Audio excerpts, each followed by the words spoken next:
Olá, bem-vindo ao programa Fala Jurídica. Hoje nós vamos retomar a nossa entrevista com o Dr. Talon, que eu considero uma das mentes brilhantes, um jovem e, acima de tudo, um estudioso da área criminal, e que vai trazer hoje o nosso programa sobre as novas linhas da criminalística, do estudo da criminologia, e principalmente, doutor, como se vê, como um jovem que é a vossa pessoa vê o pensar e o agir da natureza criminal que assola o nosso país e as suas soluções. Bem-vindo ao nosso programa, doutor. Muito obrigado, Marco, novamente aqui no programa. Aceito com enorme prazer e enorme honra esse convite.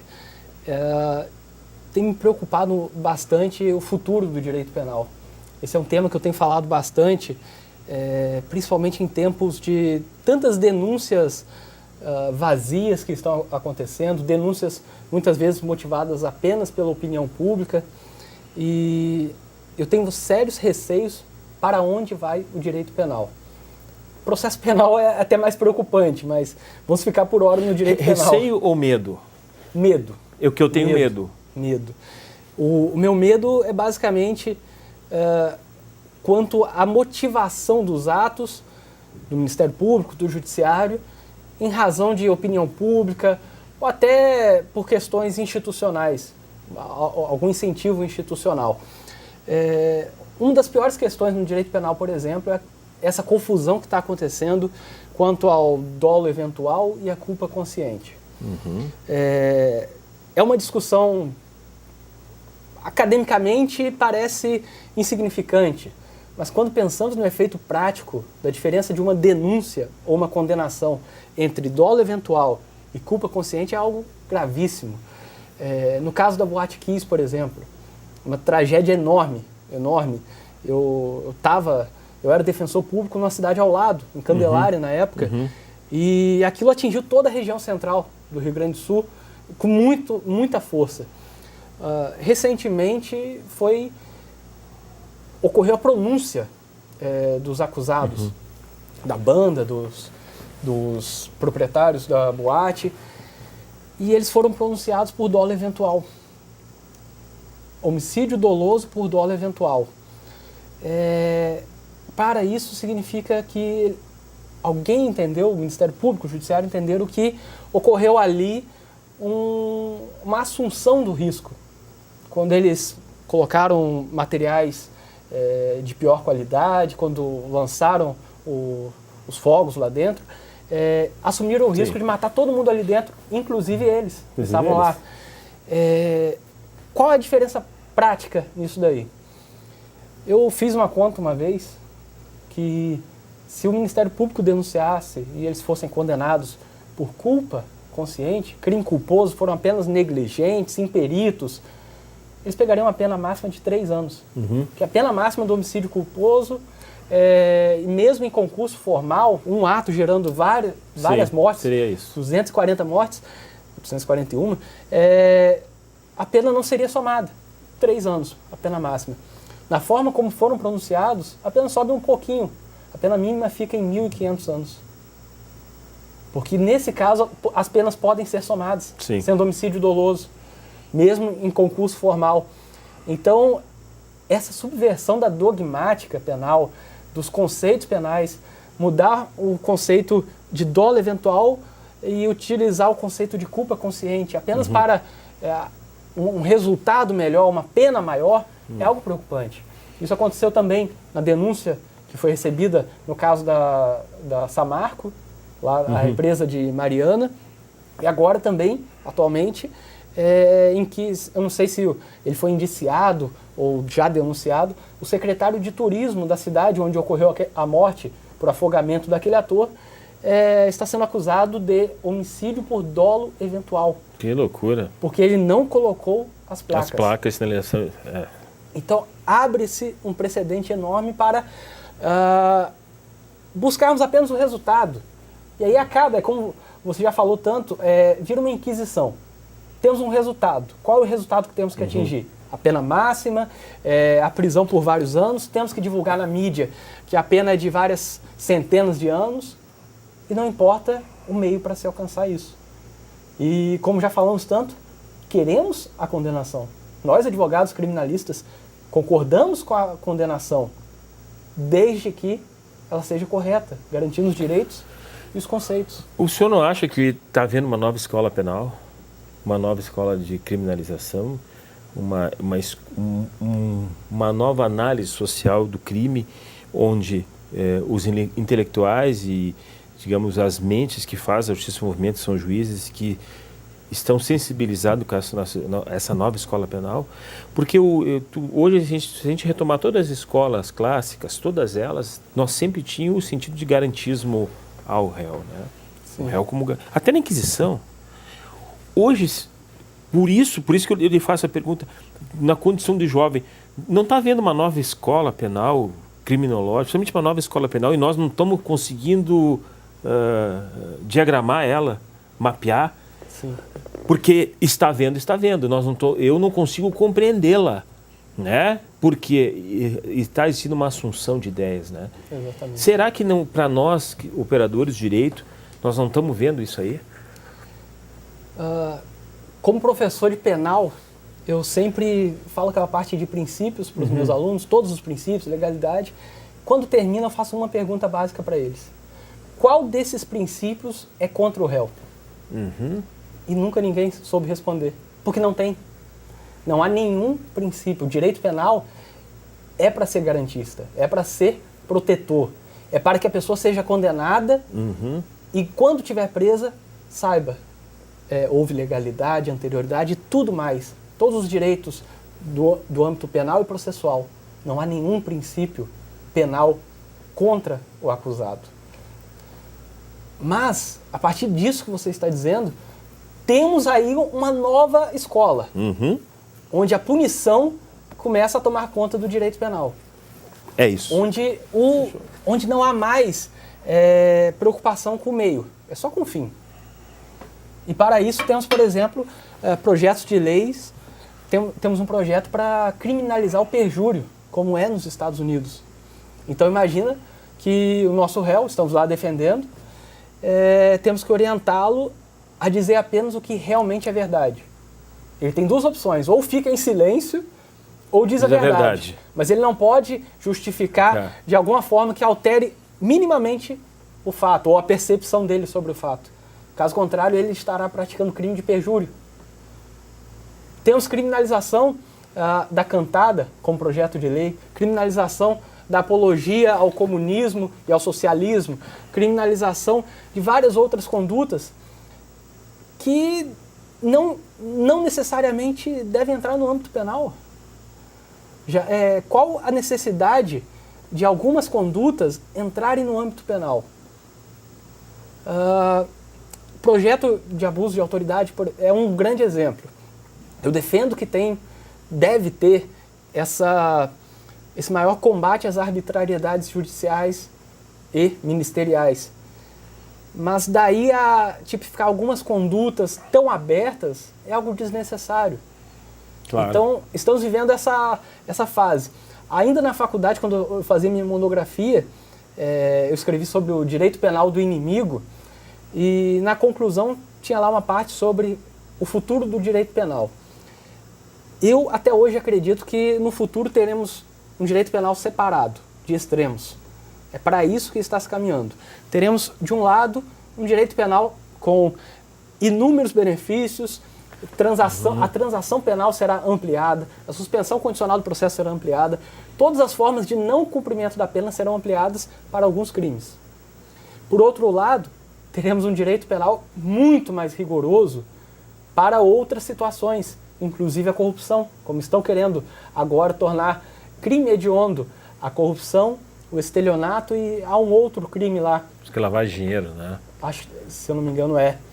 Então, veja, tornar isso crime hediondo, ao lado da extorsão mediante sequestro, que tem pena de 24 a 30 anos.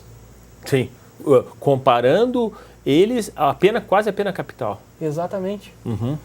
Não, sendo crime hediondo, enquanto o homicídio simples não é. Não é. O homicídio qualificado nem é crime hediondo. Nem o culposo o é. Exatamente. Por isso que eu faço a pergunta, doutor, é que nós crescemos no princípio da presunção da inocência. Estudamos a presunção de inocência. Sim. Hoje, quando chega no júri, tem aquela história, existe a dubiedade a favor da sociedade. Sim. Inverteu a ordem. Hoje eu acho que já podemos dizer assim, a não presunção da inocência, mas sim a presunção, tu já vai com a presunção da culpabilidade. Exatamente. E a partir daí tu vai desconstituindo o que é e o que não é. E por isso que eu te fiz aquela pergunta do começo, porque está incorporado naquelas duas ideias que tua plataforma, né? A amplitude das benesses da lei para quem contribui com a justiça, para que dá, entrega, e a dureza cruenta numa vingança. Mas isso tudo foge da Constituição. Exatamente. E temos que fazer uma nova Constituição. Ou não, doutor? Como é que fica essa situação? Na verdade, o STF já está fazendo, né? Já. Na verdade, estamos sofrendo com essa nova Constituição. Quando o STF se manifesta, por exemplo, pela execução antecipada da pena, é uma nova Constituição. Acabou a presunção de inocência a partir da segunda instância. Quando o STF se manifesta, certo. E aqui é uma questão, evidentemente, política, na minha opinião, a questão do aborto. Se há ou não crime de aborto no início da gravidez, legislou, criou uma nova forma. Que eu considero absurdo, eu não sei qual é a sua opinião, mas eu considero absurdo essa decisão. No plano político, qualquer decisão é válida sobre isso. Aí vai depender do que representar a maioria, no legislativo, no caso. Agora, no plano judicial, é inconstitucional. Total. Se quiserem aprovar uma emenda à Constituição alterando isso, tudo bem. Não vou defender que ela deve ser aprovada, nem que ela deve ser rejeitada. Não entrarei nessa questão. Mas não podemos permitir essa nova Constituição. Dia após dia, temos novas Constituições. E aí novos entendimentos, a gente não... Chegamos ao ponto em que aquela sociedade aberta dos intérpretes, que Peter Heber dizia na Espanha, onde cada um faria uma interpretação e assim construiríamos uma interpretação uníssona como povo, chegamos ao ponto em que isso é construído com uma decisão. Com uma decisão de um ministro ou do STF. E a partir daí vale para todos como nova Constituição. Talvez seja a hora de debatermos se há ou não uma necessidade de alteração na Constituição, em vários aspectos. Eu diria assim, será que, diante de tudo que está acontecendo, há necessidade de ter Constituição? Pois é. Eu tirei um pepino para ti, um abacaxi, mas qual é o sentido da Constituição? Hoje...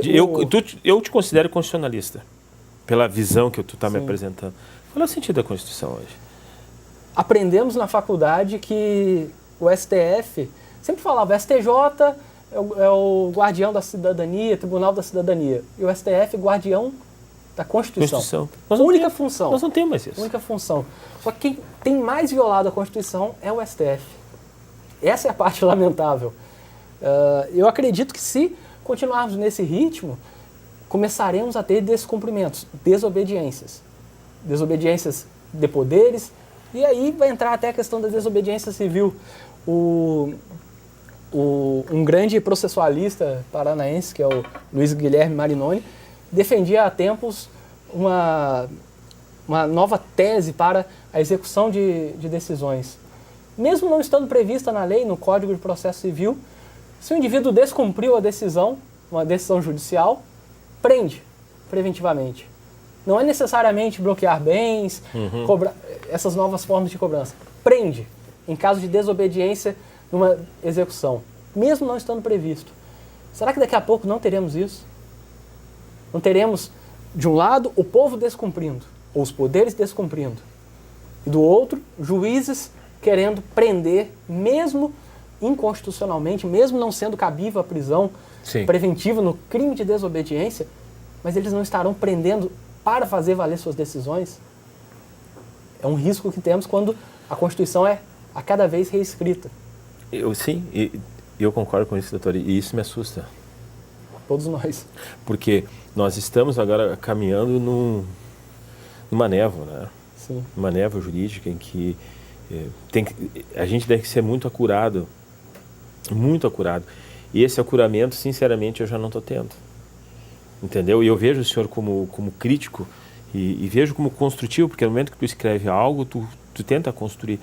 Mas as palavras que tu me traz aqui mais me deixam sombrios os pensamentos, né?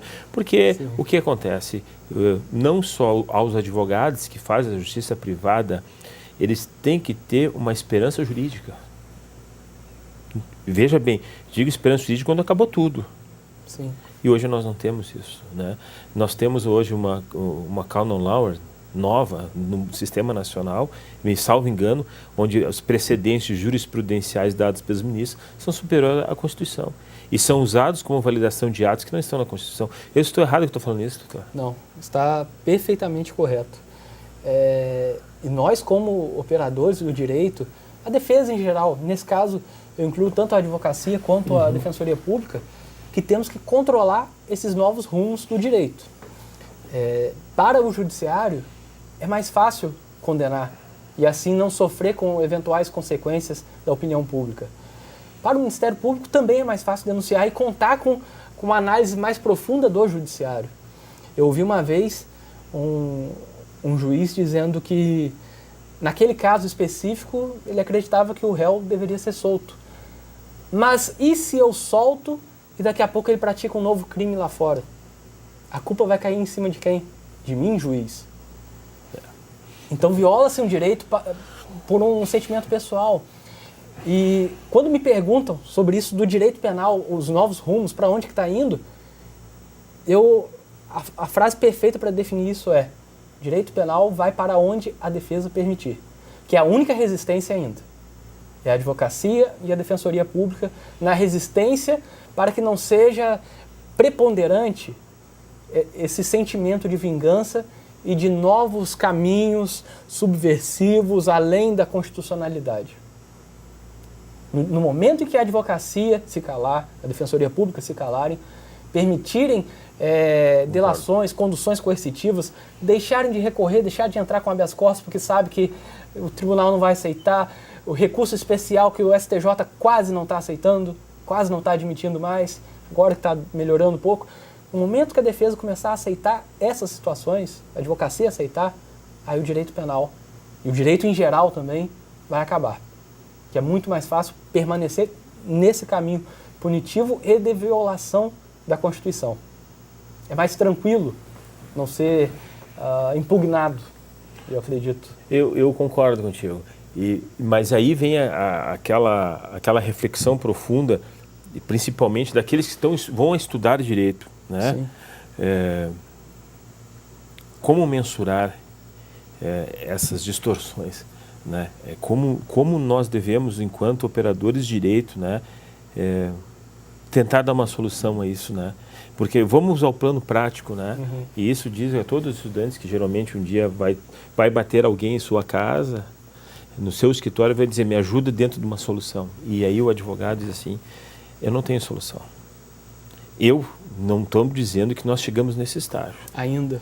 Mas no momento em que existir o duplo grau de jurisdição, a suspensibilidade de que a pessoa, estando com recurso lá no STF ou no STJ, e ele é previamente preso, infelizmente eu cheguei já nesse estágio. O senhor também chegou nesse estágio. Estou a chegar, porque você não pode mentir para o cliente e dizer o seguinte: se está lá, você vai ser preso.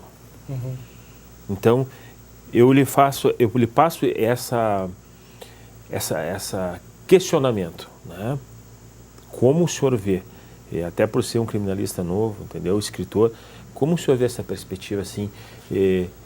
Eu fiz uma analogia hoje com o meu colega de escritório, Luca, dizendo assim que isso aqui pode ser que vá acontecer que nem os crimes hediondos, que entravam com habeas corpus, depois os precedentes iam se desmascarando. Eu lhe faço agora, porque eu não estou vendo essa brecha. Como o senhor está vendo isso? Qual é o alívio jurídico que tu pode dar para nós, né? E digo para os advogados que estão vindo, porque isso vai repercutir na carga, porque 80% das pessoas que saem nos cursos de graduação vão ser advogados. Sim. Né? Não vamos criar ilusão. Menos 20% vão ser concursados, né? E eles vão enfrentar o que nós estamos enfrentando hoje. O que tu tem para dizer para esses jovens? Eu já não tenho. Por isso que eu estou lhe passando ainda não tenho também. Na verdade, essa questão sobre a prisão, eu penso uma coisa bem básica. No início, quando defensor público e agora na advocacia, alguém começava a ser investigado ainda no inquérito policial, logo depois do fato. Uma coisa básica, a única garantia que poderíamos dar. Nós advogados criminalistas, nunca podemos garantir que ele será absolvido. Nunca. Mas uma garantia nós poderíamos dar. Se você não fizer mais nada, daqui para frente, você só será preso lá na frente pela condenação. Uhum. Se você não intimidar testemunhas, se você não destruir provas, tiver o risco de fugir da cidade, você não será preso. É a única coisa que dava para garantir. Agora isso acabou. E não há uma solução ainda. A solução será se eventualmente esse posicionamento do STF for reposto. Agora, na defesa de situações irreversíveis, de situações aparentemente impossíveis, ainda temos um papel muito forte da OAB. A OAB questiona muito bem situações como, inclusive, foi ela que, junto com o Partido Ecológico Nacional, que entrou com aquele pedido de ADC para tentar afastar aquela insegurança que havia quanto à execução antecipada da pena, acabou sendo indeferido. A OAB ajuda no combate às prerrogativas, no combate à violação das prerrogativas, melhor dizendo, que é algo diário, que é algo que tanto os estudantes que nos assistem, os advogados que estão iniciando agora a carreira, sofrerão com isso. Em algum momento da carreira, talvez no primeiro mês já sofrerão com isso. Possivelmente. Sofrerão com violações de prerrogativas. Situações como a dos containers, há algo mais baixo, mais repugnante do que colocar presos em containers, como estão agora querendo fazer no Rio Grande do Sul. Há algo mais violador do direito penal, da execução penal do que isso. Aceitamos lá no início, Marco, quando algo pior que isso. Fizeram a LEP, nós aceitamos aquele descumprimento da cela individual, 6 metros quadrados e tudo mais. Está lá na LEP. Ninguém critica isso mais. Temos celas com 8, 12, 15 presos. Ninguém critica mais. Mas se aceitarmos isso agora dos containers como solução provisória, vai ser algo que vai piorar muito a situação e vai ser irreversível. Mas, doutor, eu vejo uma situação, porque o que deu o container deu uma foto que me chamou a atenção, que no campo de concentração, tanto em Treblinka como nas ilhas de Gula, né, no relatório Gula, não existiu uma cena que eu vi no nosso estado, um réu sendo preso a uma lixeira. Sim, eu vi. O que me chocou nessa cena? Justamente, quem tem uma história ou que tem uma lida de leitura, vai ver que não existiu isso no relatório Gula. Alguém que foi presa junto com os excrementos de outros seres, estando o poder autoritário do lado. Sim. Nos campos de concentração, a banalidade, o genocídio é evidente, mas eu não vi, veja bem, não se vê na cultura do genocídio o menosprezo ao ser humano e à mazela a isso. E não que com isso nós estejamos acobertando o maledicente, o criminoso, não é isso. Mas eu vejo assim, o senhor acabou de falar, essa questão dos containers, me parece que a população gosta disso. E fecho com aquele teu texto que diz assim, nós comemoramos, parece, com a desgraça de uma prisão, sendo ela uma prisão. Daí eu lhe passo o novo questionamento, eu estou determinando esse questionamento porque, por ser jovem, ser escritor e por ser do mundo virtual, uma mente operante, o símbolo da prisão hoje no Brasil, né, o símbolo da prisão e o menosprezo, faz as pessoas ficarem felizes. Como combater isso? Como combater isso? Isso está na nova escola penal, que nós não estamos vendo, né? Porque hoje a gente vê nas passeatas prisão, cadeia, a gente vê o cara lá vestido de xadrez para ir no... Né? Como vamos ver isso, doutor? Eu acredito que essa parte acaba entrando naquela comemoração da prisão, porque enquanto estamos sofrendo com a prisão do outro, enquanto estamos olhando a prisão do outro, pensamos que nunca seremos atingidos. Justamente. E eu me lembro de um texto de um colega criminalista, o Jean Severo, onde ele narra uma história em que um amigo dele, conhecido, falou que você defende bandido, advogado criminalista e tal, só que depois o filho desse amigo foi preso. E aí teve que procurar ele. Então, enquanto olhamos de longe, nada disso nos ofende. Uhum. É apenas um espetáculo. A desgraça alheia é apenas um espetáculo.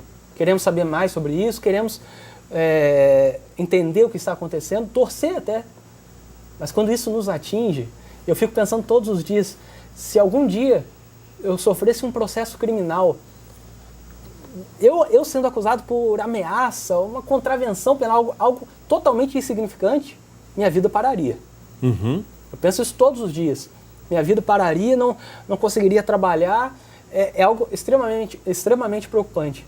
Imagine alguém que já sofre com isso, com ou sem razão, mas está sujeito a uma execução de uma pena numa lixeira, acorrentado a uma lixeira.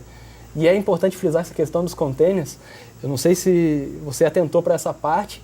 Quem fez o anúncio da prisão dos containers é o nosso secretário de Segurança Pública, César Schimmer, prefeito de Santa Maria, quando ocorreu o caso da Boate Kiss, que quase foi denunciado. Na época, eu acho que ele chegou a ser indiciado, não tenho certeza, mas depois isso foi afastado. Então, será que não estamos quase repetindo uma Boate Kiss? Afastar os direitos por uma necessidade, aquela famosa falta de recursos, reserva do possível. Não podemos construir presídios, não temos onde colocar, não temos dinheiro para reformar os presídios. Então vamos ignorar os direitos excepcionalmente. E vamos mazelá-los mais do que são. Prorrogar a situação. E aí que vem, e como se fosse bonito. Como se fosse bonito. Né? Como fosse bonito. Exatamente. Como se fosse uma coisa assim... e eu vejo muito disso, né, doutor? O senhor sabe? Mas está aí, está bem merecido, bandido bom, bandido morto. Eu vi uma foto sua há pouco tempo, sentado no chão do presídio, sim, atendendo. Sim. Eu passei a mesma situação inúmeras vezes e pela falta de pessoal. E aí, então dizem no presídio, olha, eu posso puxar o preso para vocês conversarem, ali na sala reservada, só tem um problema, temos falta de pessoal. Se eu fizer isso, os presos não sairão para o banho de sol hoje. Ou ficarão apenas 15 minutos, 10 minutos. Quer dizer, tu vai prejudicar toda uma massa carcerária. Exatamente. E aí, nós, advogados, abrimos mão de tudo. Desse direito que temos de conversar reservadamente, às vezes, apenas pensando no direito dos outros. Para isso, sentamos no chão, o que for necessário. O senhor sabe que aqui em Lajeado aconteceu uma coisa muito interessante. Os juízes, promotores, advogados, comunidade da segurança pública se reuniram e construíram um presídio feminino. Uhum. E foi muito esforço isso. Eu vi o Dr. Johnson capitaneando e fazendo tudo possível. Foi montar o seu presídio. O Johnson sempre foi muito preocupado com a execução penal. Botaram o presídio está lá, realmente foi. Só que está sem agentes.